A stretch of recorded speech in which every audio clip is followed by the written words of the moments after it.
the most important thing that allows me to do it is that with each project, because I have that constraint and I have that cap, that time that I have booked that client, that is 110% dedicated to them and to them only. So that means during that week, I have content that's going out, but that's pre-planned.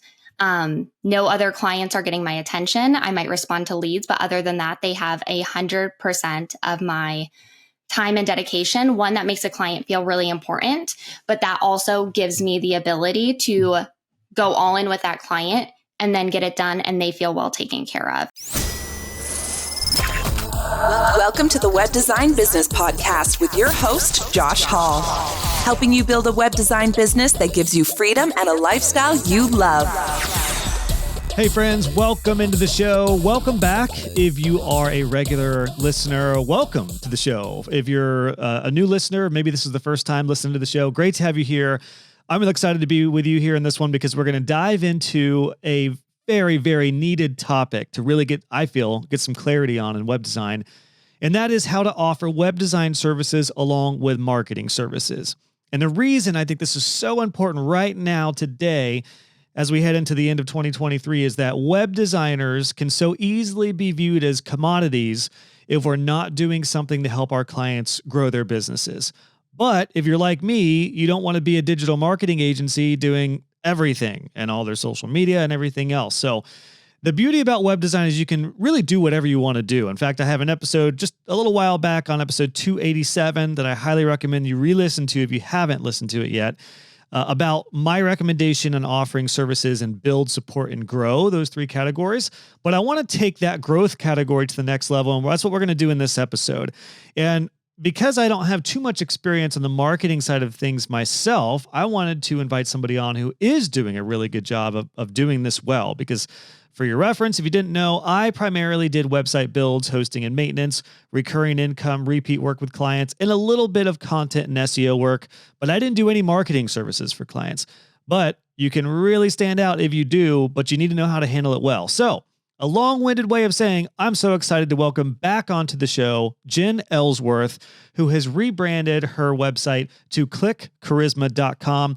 I wanted to specifically have her on to talk about how to offer marketing services along with web design because she's doing a really, really good job doing it. And she's also found a really nice balance with how to offer that, when to offer it, whether or not they should be included in the web design package and branding package, or whether it should be separate. All that and more we cover in this episode. Jen has really done an incredible job at also time management and making sure she stays balanced as a web designer and a stay-at-home mom as well. So all that to say, so excited to have Jen back onto the show to share what she's doing well and what's working for her with offering marketing along with web design services. Again, check her out at clickcharisma.com. After this, she's really active on Instagram. That's the best place to follow her as well at clickcharisma. All right, here's Jen. Let's talk web design marketing and web design services together.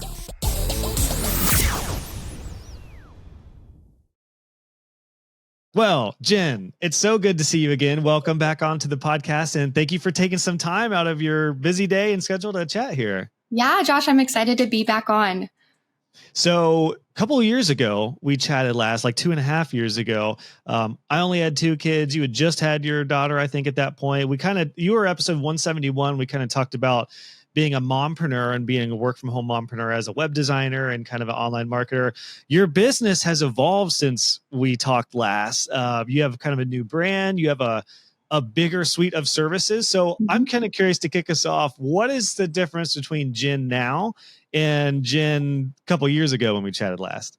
Yeah. So a few years ago, I was a baby in my business, brand new.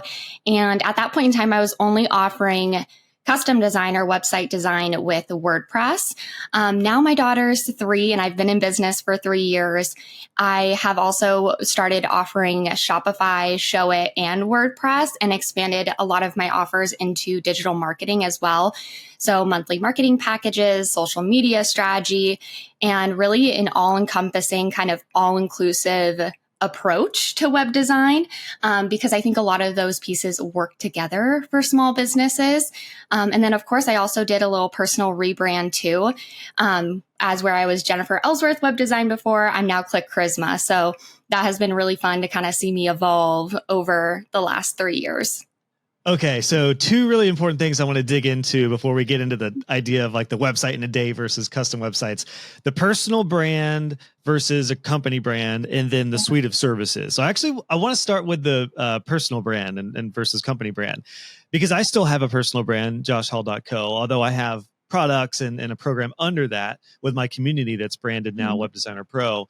But I still have everything under joshhall.co. What do you... I guess what's the benefit of having a company name that you found versus a personal brand? Or do you still kind of wish you had a personal brand? What's that been like for you? So I kind of consider myself almost as both. I still am very the forefront of my business. What I post on my social media is very me. However, I decided to make the switch because I found myself associating all of my content, all of my work, like way too personally. It was way too close for me to be able to take a step back and look at what the business needed and the content the business itself should be posting or putting out versus what I as a person should be posting or putting out, or what kind of work I should be doing. And that kind of helped me separate the two, where I could go, okay, this is the business, this is the strategy for the business, and then that has nothing to do with me, even though I'm representing my brand. So it just kind of created that space for me to look at my business more strategically versus through the lens of only myself. Have you thought about what the future would look like with scaling and bringing a team on eventually? Like, was that a reason potentially for the name change too, in case you wanted to make it bigger than just you? Yes, for sure. Because I know in the future, right now I am a solo entrepreneur. I have had subcontractors, but I am still very much so a one-man show. But I know as I scale and serve more clients, I'm going to have to bring on a team to help me. So I really wanted to start structuring a company style brand that had really clear missions and values. So that way, when I do start hiring, the people that I hire have a really clear understanding of the company that they are getting into, and the values and missions that Click Charisma stands for. I also wanted them to feel like they're part of something bigger versus just working for just one individual, because I really am like, I want them to feel pride in who they work for and have it feel like collaborative, like a team. That's interesting. I didn't really think about that approach from a subcontracting standpoint of what it's like for, the people you collaborate with to feel a sense of pride in something rather than just working for someone. Yeah. That's a really interesting approach. I hadn't thought about that. I really like that idea though. I don't know if anyone has branded a company name with that in mind, but it makes sense when you're hiring out to like feel a part of something. Yeah, that's really interesting. Yeah. And so I think it's cool. Okay. Yeah. And there's a lot of, there's a lot of different brands out there, but typically I think there's benefit to doing both, because when you think of bigger names, like let's say Grant Cardone, you don't think of Cardone Ventures, you think of Grant Cardone, but then everybody that works for him works for Cardone Ventures that has its own mission and values. So I think there's a balance. There's actually, I feel like a lot of times we're forced to choose between, okay, you're strictly a company brand or you're strictly a personal brand. I think there's a world where there can be both meshed together. Yeah, I like that idea too. Because typically with any personal brand, there's always a business name behind it. Even if it's a personal name, it's still like the business entity, like the Cardone Ventures. I didn't realize that was the case for him, but it makes a ton of sense. And honestly, it's kind of cool to be able to have a personal brand be a business, whatever it's called, and you can still, as the leader and as the person who founded it, be like the showrunner and the face of the business. But yeah, to your point, the people who work for it's something different. So that's really cool to hear about how that's evolved and worked for you. Services is what's really interesting to me. And I think this will segue into website in a day, because I think when we started, when you came on last time, I think I heard your puppy, which is he too loud? No, I have two in my office. Okay. I'm just surprised they're keeping quiet. Luckily, they just sleep. I have two lazy golden retrievers that sleep all day and get wild at night. So you might hear them. If you can hear him too much, just let me know and I will go give him a toy, treat, whatever, to keep him occupied. He did that last time I was recording and I was like, oh my gosh, you're going to create so many edits for me. Oh, no, we're keeping it in. Puppies are welcome in this show for sure. So no, we're all good. But yeah, like your services, I think, were pretty much just website design last time we chatted, right? Was it Yes. no media, no marketing, just website design? Um, a lot of different services, I think, is super beneficial in the way of being more of a full service style shop for clients, because not only do you do the website, but you're helping out with other stuff. But at the same time, it's dangerous territory when you become a full digital marketing agency as a one woman show in Yeah. this situation. So how do you balance both? Like, how do you, I guess that's kind of the question I want to lead off with, is how do you do a lot and do it well and keep it constrained? Yeah. So I have to be really honest with my capacity to be able to fulfill, the offers that I'm putting out there. So I do have a cap on the kind of services or how many that I take on at a time. And I, over the years, have gotten really good at managing my time and my schedule and knowing what is realistic and how many clients I can take on. Because yes, it does get very dangerous, very dangerous if you take on too many clients at one time, because yes, you can get them, but you also need to perform for them as well. So just be really honest with your capacity to be able to fulfill them. For example, my custom design, I actually keep to a week long. Oh, okay. So So you have a website in a day, but even your custom design is still productized rather than it being a 3-month style drag out project. yes, exactly. And then for my other marketing services, I only take on one social media client at a time, because social media is a very time consuming, creating the graphics, the meetings, and then also my monthly marketing. I only take on 3 of those at a time. And then I always am very detailed with what they're going to receive in that. So with my monthly marketing, they get 8 hours a month, and one Interesting. Okay. strategy call. So with that, I'm keeping track. Okay, how many hours of work did they get? How many meetings did we do? And that way the client knows what to expect. But then also I know exactly with my schedule how many clients I can take on. There is power and beauty in a capped style situation. And it's Yeah. weird because it's like the idea of a cap, as somebody who just loves the online world of financial freedom and sky is the limit, I've also realized more recently, when you have something that is time intensive, a cap or a constraint is crucial. Mhm. And the cool thing about this is what you're doing is you can kind of play around with it. Like you could keep your rates at a certain place for a little while and have a capped or constrained style setup with number of clients and amount of services for a little while, and then change it and evolve it. Or as your team grows, you could have a bigger cap. And I'm finding this out with my membership, Web Designer Pro. I recently added a cap at 250 members because it includes coaching with me, and I only have so much bandwidth. We're already at 150 members right now, so we're at, like, at the time of recording this, we're on our last leg of that. And then once we get to that cap, then we'll look at what the next step will look like to be able to bring more people and have different tiers. So to your approach, I think this is really valuable for folks who are managing a lot and you're worried about having 100 requests come in every day. The capped idea is really interesting. How are you are these like the social media, the marketing type of stuff you're doing, SEO, websites, are these all the same client? Like, are you bringing them through a process, or are you finding that you might have one doing social media, one doing website in a day, one doing a custom website, and then one doing email setup? Like, how are you? Yeah, are they different clients or the same client? Both? So a lot of them are the same client, and all of my monthly marketing clients have been past clients who I built websites for, who are selling their products, but they know that they need more intensive marketing strategies. And they just don't have the time or the bandwidth to do it, or they lack the knowledge of how to do it effectively. So I have gotten a lot of my marketing clients from past clients. My social media clients are typically just a little bit different. Typically, they're smaller businesses, solo entrepreneurs who just need help with the social media piece and the strategy, but don't necessarily need a full website or don't necessarily need a full marketing strategy. So like hairstylists, estheticians that are renting out a room, just smaller scale businesses that are really pushing social media really hard.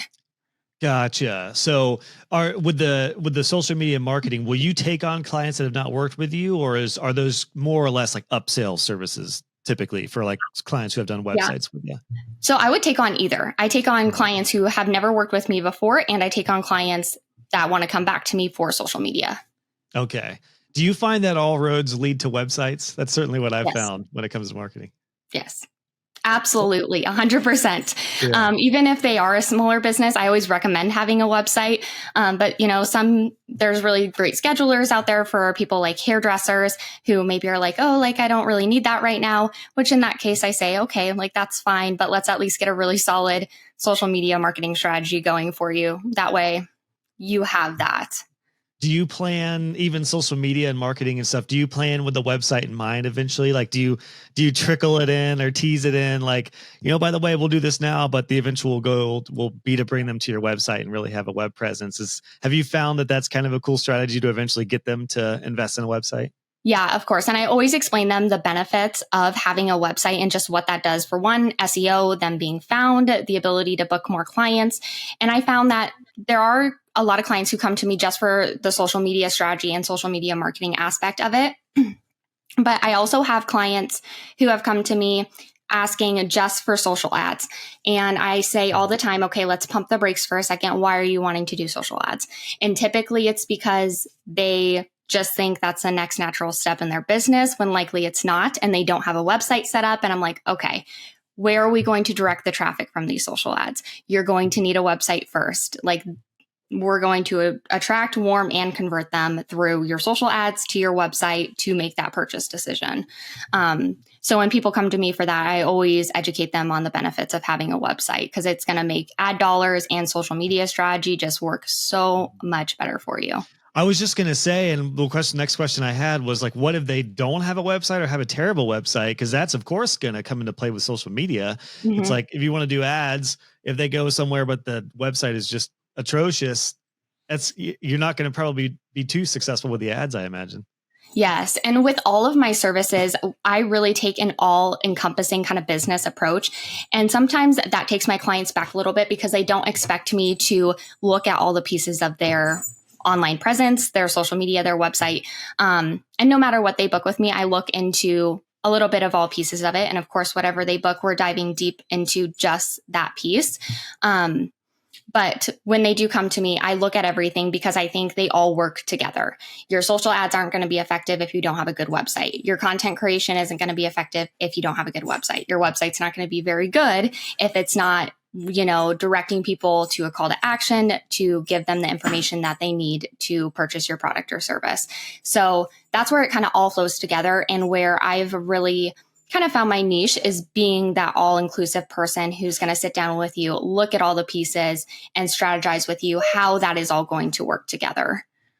Okay, this is awesome. You're such a great case study, Jen, for like having a lot of different services, but packaging them up nicely and it working together. It's a great case study here. One other area I want to dive into before we take a deep dive into website in a day versus custom is the branding elements of what you're doing. So how far do you go with branding? Do you do logo design, style guide, strategy, messaging, copy, or what's constrained in your branding services? So with my custom design, I offer a full branding suite. So that is like a branding strategy with a kickoff call where we dive into ideal client, some market research, clarifying their offer, and then also from that designing brand elements that are going to attract their ideal client or customer and speak directly to them. So they get the logo, they typically get a word mark and a badge logo, typography, colors, and a full PDF branding guide, which my clients really love because then they can pass that on to whoever they end up working with, whether it's social media or let's say a product designer. They can say, these are my colors, these are my fonts, this is what dictates my brand, and then they can run with it. For my website done in a days, I have found that either people are coming to me with a pre-built, pre-established brand, and all we do is do like a mini branding suite to dictate that the website is going to be cohesive with the branding that they already have in place. Beautiful. Yeah. And then with marketing strategies, typically they already have it or I have created it for them. So then we just work around what has already been created. So this mini brand style guide, is that like almost like a style guide for just the website? Is that kind of how that works? I mean, I've done something similar where a client might have a logo and typical fonts and stuff, but if it doesn't translate online, I might do like a website version that would at least have their brand colors and main fonts and stuff, but it would be a little bit different in some ways. Is that kind of how that works for you? Yes, exactly. So it's really just making sure that what we're putting on the website is exactly how they want their brand to look and feel. They do get a wordmark logo with that if they don't have one already. And we're just making sure that everything is going to be cohesive for them. Okay, gotcha. Yeah. Very cool. It's such a cool setup. I didn't think we were going to dive too far into this, but I'm fascinated by a lot of different services and how to manage them because there is no right or wrong way to do all this. But it definitely makes sense in my mind how you're putting constraints on all this and how it all kind of works together. So websites, Jen, we were just talking websites, all roads lead to websites, especially with digital marketing. I think the narrative, like clients, I think are starting to understand that. Not all, but some. So here's the real question. With your offers of websites, you have website in a day and then custom websites, which are typically around a week. So how do you help clients decide which one of those are right for them? Is it budget based? Is it, because again, like I mentioned before we went live, I did not do the website in a day route. It's nearly unfathomable to me to do a whole website in a day, even with it being productized. And I'm such a, like, I don't like using, straight up template kind of guy that it would be really hard for me to do that. So I was more of a website in a month kind of guy. But I had some that were quicker than that and some that, of course, are the nightmare stories of 6 months and beyond. So how do you differentiate the two? Like what's involved with the website in a day versus the custom websites? Yeah. So the websites in a day versus the custom design, the website done in a day is a template based semi-custom website. And it's lower cost than what custom design is. Custom design is very all inclusive. So we go much heavier into that marketing strategy. My custom design clients are typically e-commerce owners who want someone to put in their products for them. They are also typically someone who has a lot of marketing integrations as well. So let's say they're running complex marketing campaigns on like MailChimp or ConvertKit. They need help integrating those pieces. Or they have a really like just large website with a lot of blogs and they want something that's like super unique to them. With the website done in a day, they are template based and they are cheaper. So I find that the people I attract for the website done in a day versus the custom design are pretty different. So the custom design is typically going to be like the mid-sized business with typically 2 to 4 employees who has already established an online presence or they are doing really great selling on Etsy is another one that I've had a lot of custom designs for, where they realize, okay, I have a lot of success on Etsy. I need to be building out a more expansive online store. That's where my custom design clients are. My website done in a days are typically beginner and solo entrepreneurs who know they want a website up for either their smaller service or a business that they just started, but they don't have the investment to invest in custom design just yet. Yeah. I think that's a great way to go. It's a great like fallback plan. And it's also a great entry point.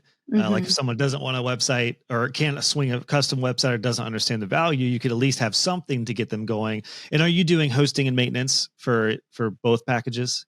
So it really just depends. So I offer them on every platform. So WordPress, Showit, and Shopify. So if they're on Shopify or Showit, they do the hosting. I do recommend that they go get their own hosting if they're on WordPress.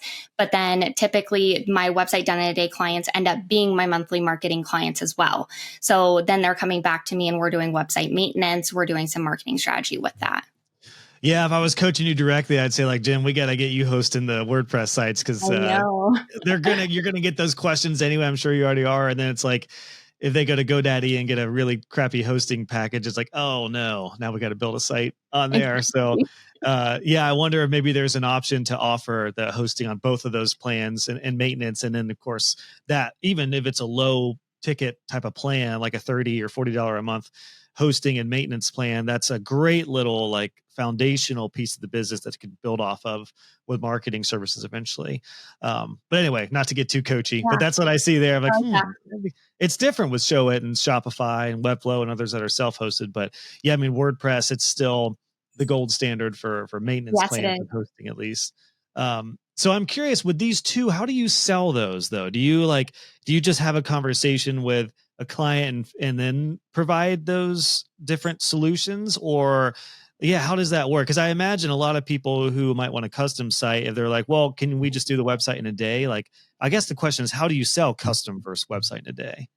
So it really depends. And I can pretty easily tell based on when someone reaches out to me just what their online presence is so far, and the information that they give me about their business and what package would be best for them.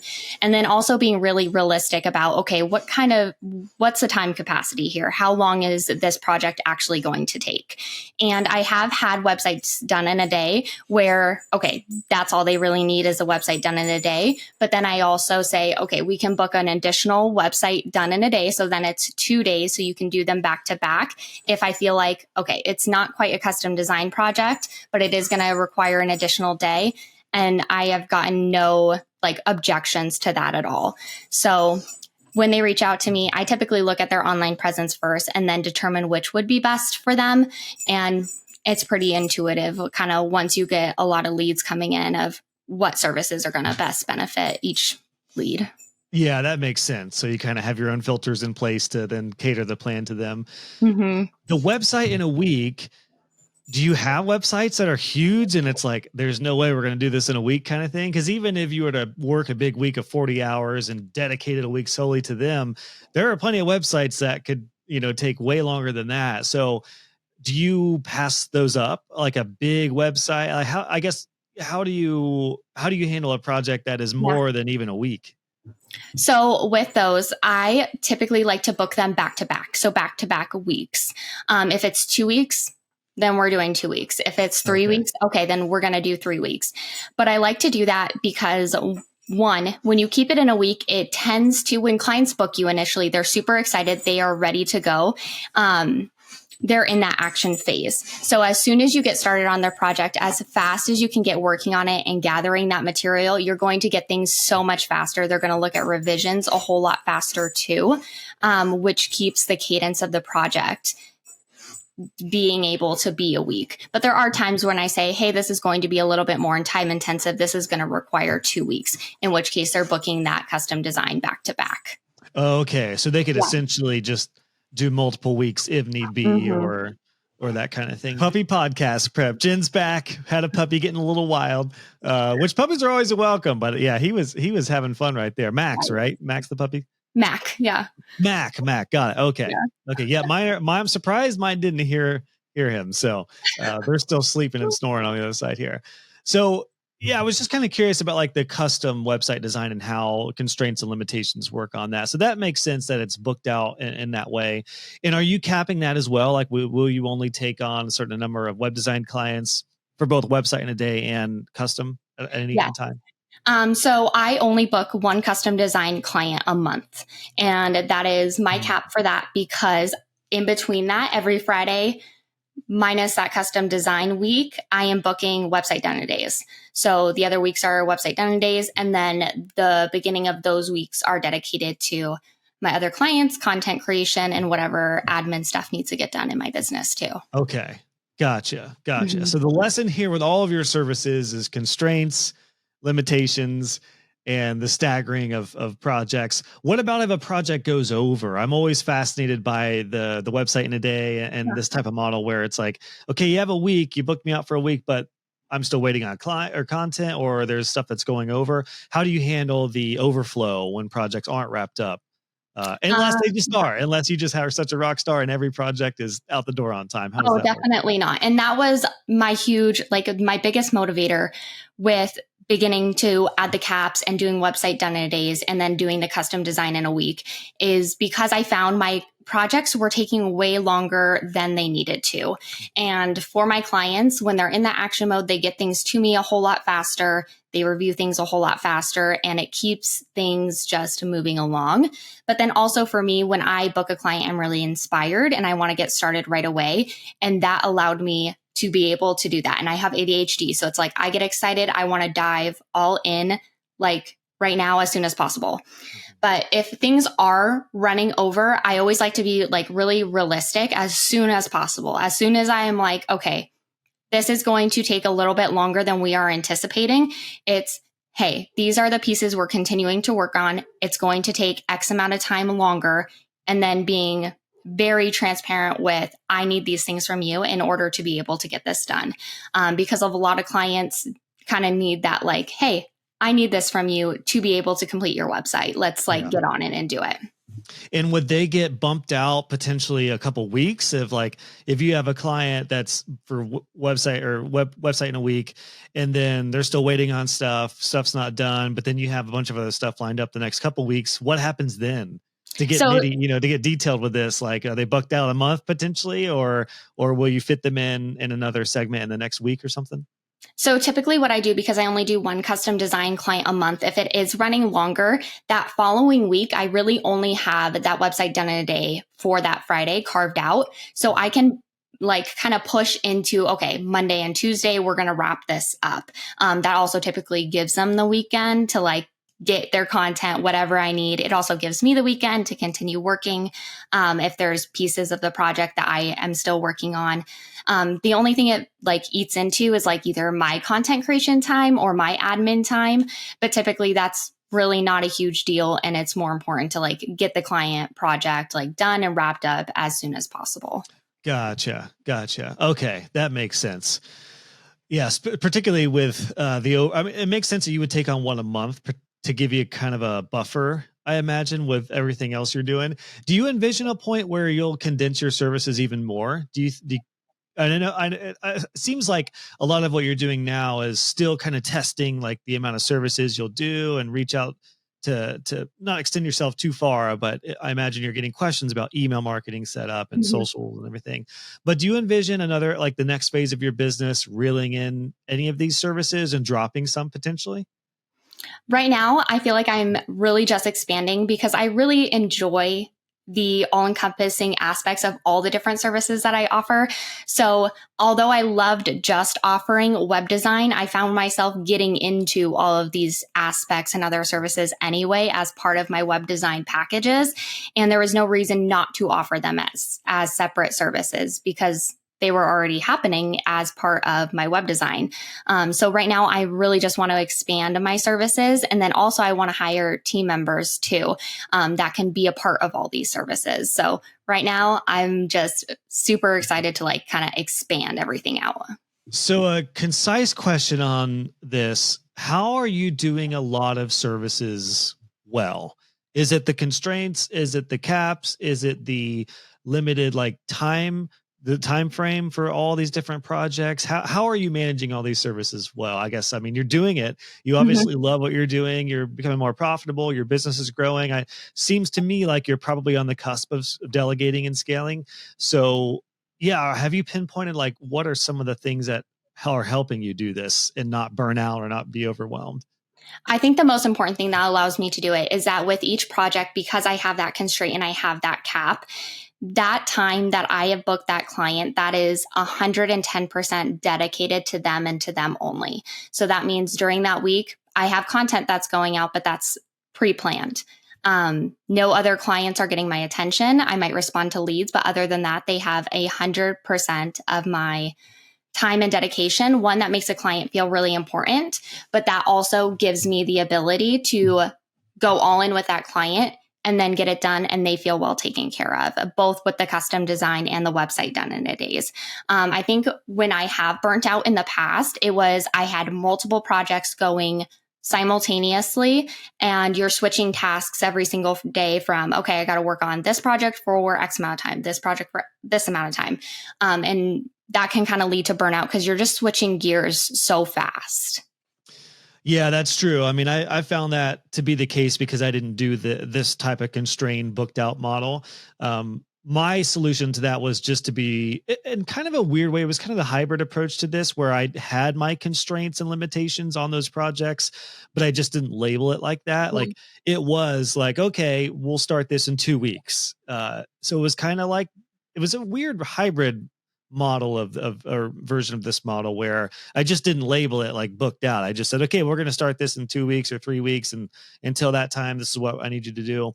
That's how I alleviated that. But I did have those seasons where, quite honestly, I just kind of just did it. Like there were seasons where I was super slammed and then seasons where there weren't as many projects and we'd be able to do more. So it's interesting because it all kind of works, but it really does depend on the amount of time you can dedicate to your business, the setup, what other things you're doing inside of your business. So it seems like you've struck a really nice workflow and kind of chord with all this. With all these different services and everything moving forward. What do you see? Do you plan on doing something new, you think? Or do you feel like this is a really good, healthy suite of services for your type of clients? I do plan to go into course creation with content creation and like blogging and podcasting. That's something I foresee myself doing. I have had clients that come to me. I had a client recently, and this was kind of a unique and fun retainer project where she just wanted me to teach her how to blog and how to create content and like how to push all the pieces together, how to create calls to action. So that's something I foresee myself going into, is offering that to other business owners so they can get started on pulling all those pieces of content creation together.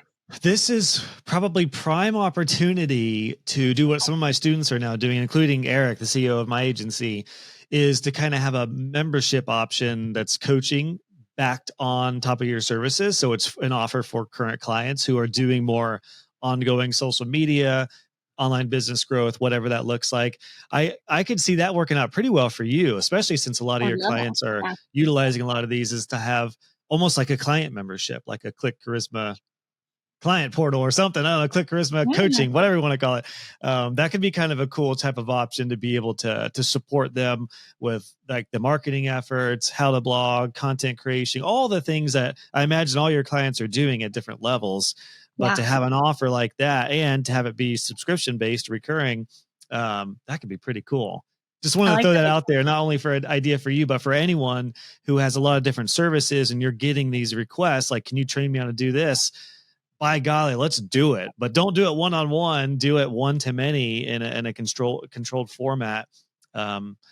Whether you make clients a community, that's a little tricky with different industries. But even if it's just more of a, like a coaching style approach that's not super time intensive, but just more like course based or like Q&A based, strategy based. There's a lot of room for that, I think, nowadays. And I know it's working with a lot of my students who are doing it. So yeah, I wonder what that could look like for you. I really like that idea. Well, now we're making this a coaching call, which is equally exciting because this is what I love to do. Like, I love seeing what's working.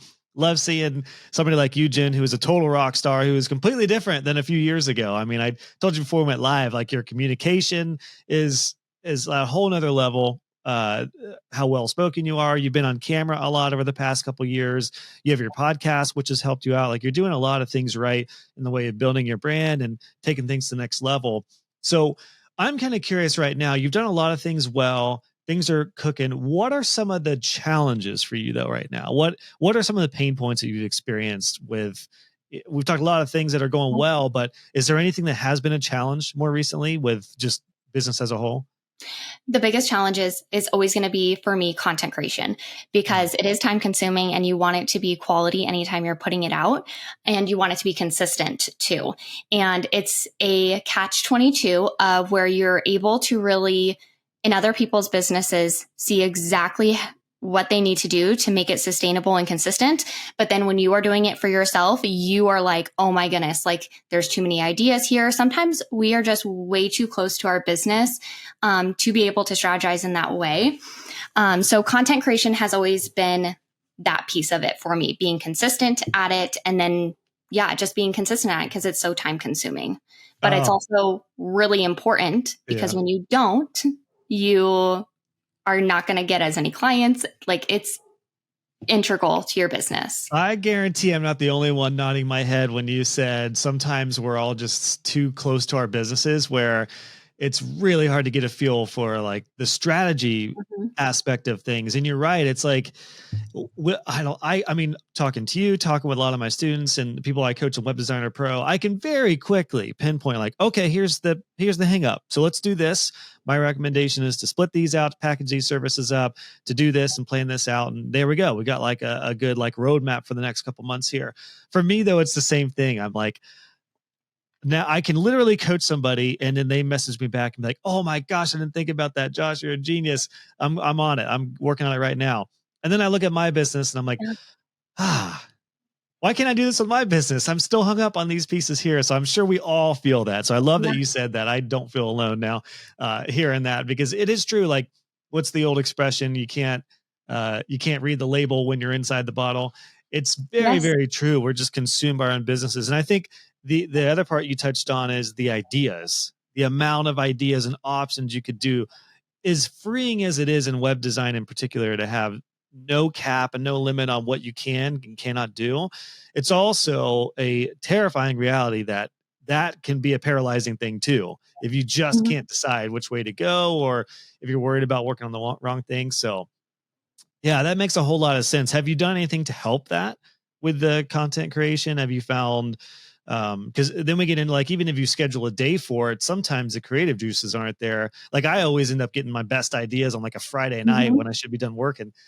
So like, how do you handle creativity and schedules with like content creation? So, with content creation, what has helped me the most is one, having a very clear understanding of what is going to be put out with my content creation. What are things that my content creation should do? For me, it should provide value, it should educate or motivate and inspire my audience. So if I'm putting out content that doesn't do any of those things, then it's not going to do what I want it to do. With podcasts specifically, it has taken me a while and a lot of trial and error on how to make it sustainable and make it a whole lot faster. So for a long time with my content creation, I was starting from social media and working backwards. You need to think about it the other way, because a lot of people they'll consume your social first and then they're going to go into the website, but you're creating it the opposite way around. And so keeping that in mind, but then also, how can you make it as sustainable as possible? So if you're doing just blog posts, you might as well do a podcast, talk about it, and then take that transcription and then turn it into a blog post, because that took you the same amount of time and now you're getting twice the content. And then it's like, if you're podcasting, you might as well do it on video, because then it's like you have a YouTube video as well. And then you just keep doing it. The more consistent you are, the quicker and more efficient you're going to be at creating all those pieces of content. And your content, is it geared towards your ideal client basically? Like is the whole purpose of all your social media, Jen, to get clients into Click Charisma, or is there a bit of a personal brand, like thought leadership type of angle with what you do? Or So is your social media 100% for clients?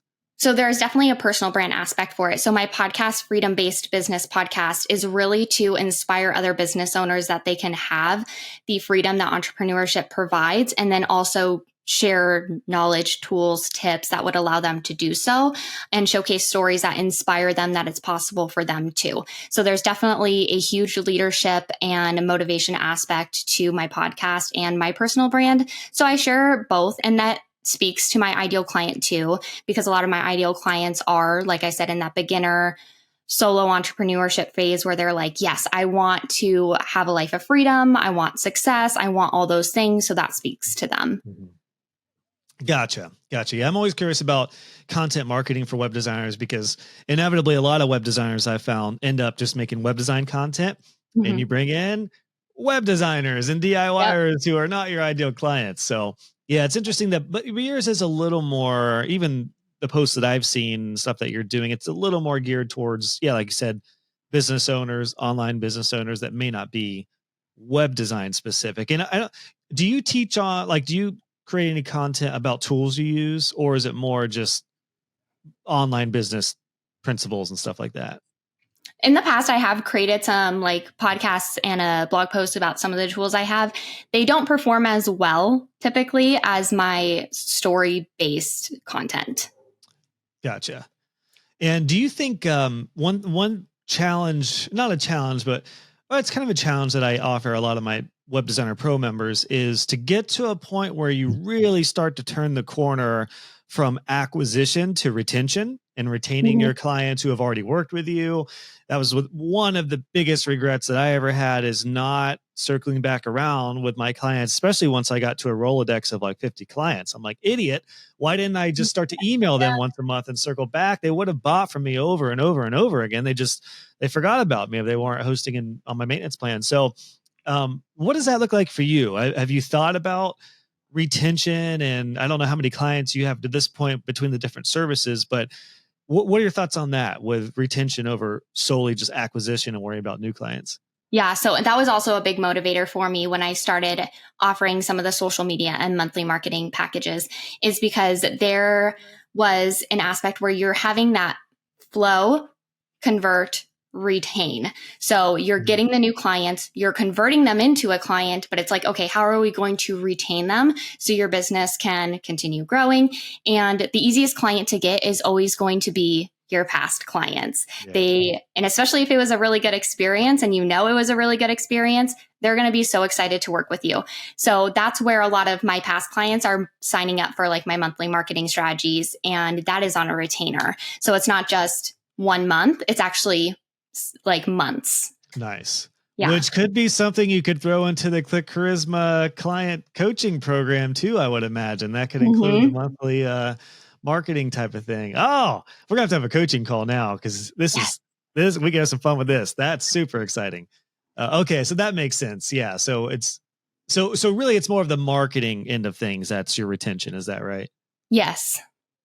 Yeah, because that can lead to other projects too, right? Like I imagine if you're retaining them with a monthly marketing call or whatever that looks like, suddenly, yeah, they're like, oh, we would like to do a new lead generator, or our website is on version 1, but we would like to upgrade and do this and this and this. I would imagine any sort of ongoing strategy, or I like that term monthly marketing call. That's kind of cool too. Particularly for if it is opposed to strategy and consulting, if it is more of a marketing approach, because you do social media and help with content creation, I imagine that could be a pretty cool thing too. Mhm. Yeah, that's interesting. Marketing versus strategy. Like I view strategy and consulting more of website related, which a lot of my students are doing and what I recommend on my maintenance plan course. But for those who are in the marketing end of things with social media, with graphics, content, that is a whole new opportunity for ongoing like marketing strategy versus website strategy. Yeah, it is very different. And I have a few different services. So I have social media marketing and social media strategy. Marketing is a done for you service. Strategy is a consulting. I'm planning with you for you, but I'm not creating the content. That is up to you to implement. And then my monthly marketing is a monthly marketing and maintenance. So it includes website maintenance and edits in there, but then it also includes the marketing piece where we're creating lead generators, email campaigns, and then any other graphics that they feel like they need. If they came to me and said, hey, I need a flyer or a menu, I do that for them too. How the hell are you doing all this, Jen, as a one-woman show? Is it literally like, I'm trying to imagine what your calendar looks like and I'm getting stressed out. How It's is it crazy. literally the constraints and like, are you doing like maybe one social media plan 1 month and then it might be another few weeks before you do another one? Is that how you're doing all these different things? I just do them as they come to me. With the social media strategy and planning, like I said, I really only keep my social media marketing to 1 client a month. That is as much as I'll take. The strategy is a little bit different because it's less time consuming. So I'll take on 1 or 2 at a time. The monthly marketing I cap at 3 because I want to make sure that I am available when they do come to me and say they need something. And then I think always just setting expectations for your clients too, with whatever service that you're like offering or they're booking with you. And I always say, especially with my monthly marketing, okay, it's going to be at least 24 to 48 hours from the time you make the request, from the time of the finished product, dependent on what it is. If it's like a quick website edit, okay, expect 24 to 48 hours. I always say if it's an email campaign, you need to tell me as soon as you know when that email needs to be sent, so we can plan and we can test beforehand. So giving them as much information and tools needed to be able to be successful with me is super imperative. And then also, gives me the ability to structure my time accordingly too. When we talked last time, you were a new mom, you were working almost part-time. It kind of seemed like, what are your hours like now? All the time. 24/7, Yeah. baby. That's business booming. Yeah, it's easily 40 hours a week. I don't track my time, but it's easily 40 hours a week. Yeah. So you're definitely on the cusp of delegating and scaling, it sounds like. Yeah. Especially now that you've done the hard work of creating your services, getting clarity on the results that you get and the offers. I imagine you've got some systems in place, even if they're not documented perfectly, they're probably in your head a lot, but I would imagine the next step would be systems, like systematize everything, productize it in a way that could be repeatable, and then start to chip away at, delegating some of the low end tasks. that from talking with you here, it looks like that might be the next step. Oh What's yeah, your it vision for definitely that? is. Is that the next? Yeah. Yes, it is. I'm already like, okay, there's little pieces here and there that I don't necessarily need to be doing, whether they're a tedious part of like a client project that I could easily delegate. So right now I'm like, okay, that's the next step to Okay. scale Well, it out. I'm going to keep you posted on my new course because I'm working on my scaling course, which is called Yeah. Scale Your Way. And I'm really, really excited to help folks like you in your position and a lot of web designers who are at this point where it's like, it's awesome. It's an amazing challenge to have. You're working a lot. You're super busy, which way beats the numbers being down and being dry on clients. I would take being too busy or not busy at all any day, but it is a challenge. And I know you have, well, how old's your daughter now? Is she 3? Yep, she's 3.5. And is she in like so is she in preschool or anything, or what's the daycare? Like, is she at home a lot with you when you're working? What's that look like? How So you she manage does go that? to school 3 days a week. So Okay. then she's with a family member on Fridays, and then I have her on Thursdays. So Okay. Thursdays are kind of like the day where we're doing a little bit of work and a little bit of playing and whatever we want to do.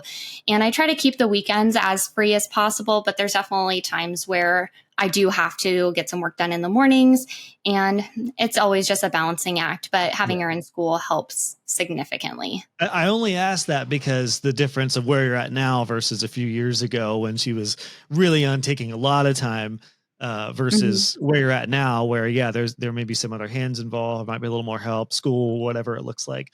So it's very cool, Jen. Jen, this has been awesome. Like I really have enjoyed seeing you grow as a web designer and as a business owner. I'm excited. I feel like round 3 of you and I, you're going to be a whole different business owner and online marketer just with how much progress you've made already. So this has been really cool. I appreciate you. I mean, it's kind of just been a case study and a masterclass on offering a lot of services and growing your business to help your clients. And it sounds like you're doing a good job of listening to your clients, as like you just mentioned, they've been asking you about marketing help and stuff like that. And as much as I deter web designers, or not deter them, but just let them know, like, heads up, be careful about being a full digital marketing agency unless you really want to. I think that seems to be like your passion, is helping the full suite of services rather than just websites. So to that, I say, if you can do it and you love it and you can constrain it and limit it, go for it. Yes. My thoughts on that. I love seeing your journey progress. Yeah. And thank you for having me on. This has been so fun and exciting. And it's just exciting to be back on a show that I was on 2 years ago and get to talk to you again and see the evolution of both our businesses. Yeah. It's just so fun. Yeah. You were a baby in round 1. I guess you're probably what, like sounds weird. Are you a toddler or are you a little kid business owner now? Next time you'll be a teen business owner. Now it's sounding creepy, but you know what I mean? It's like, we're making our evolutions every phase of the journey here. So I definitely want to see what you do here over the next little while. And then round 3, again, we'll see, maybe round 3 will be the case study on scaling after what you do here in your business.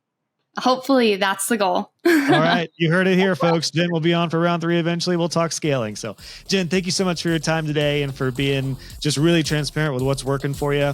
Already excited for the next one. So thanks again. Thank you, Josh. So there we go, friends. I hope you enjoyed this chat I had with Jen as much as I did, because I learned a lot from her about how to do marketing and services ancillary to web design and branding and hosting and care, but to do it in a constrained fashion that you're able to manage effectively. Because like we mentioned in the beginning, web designers do run the risk, if you're just designing websites, of being a commodity. And I don't want to say you can't just do that, because you can, but I do think it's harder. You have to be at a very, very expert level and have so much focus and emphasis just on web design itself. And if you're not helping clients grow their businesses, that's really what they want a website for. So even if you just add one of these strategies that Jen and I covered, or maybe even just part of one, I really think it'll help turn your business around. And I hope this conversation gave you some confidence to do something else outside of just branding, web design, and hosting and care. So with all that said, I would love to hear from you on how this episode helped you out. You can view the links and all the resources we mentioned at the show notes for this episode, which can be found at joshhall.co/294. Be sure to connect with Jen. Go to her website, clickcharisma.com, and you can connect with her on Instagram, where she's most active, at click charisma. Again, all those links will be at joshhall.co/294. And if you would like some help with figuring out what you want to offer in your growth category and figuring out what works for you based off of where you are in your journey and your skill set, I would love to help you. And we do that through my coaching community, Web Designer Pro. At the time of recording this, we still have some spots open before we reach our cap and go to a wait list. So to make sure you lock in your spot, go to joshhall.co/pro. You can join us, and immediately I will connect with you personally, and I will look at your website, I'll look at your services, and I will ask you, what challenges do you have? What questions do you have about your services and your offers? And we will do it together, my friends. So go to joshhall.co/pro. I will see you in there. And again, I hope you enjoyed this conversation with Jen. It will not be the last time. This is round 2 of many, I have a feeling. I'm excited to see where she's at in just probably a couple of years. All right, friends, enjoy and cheers to doing more to help grow your clients' businesses.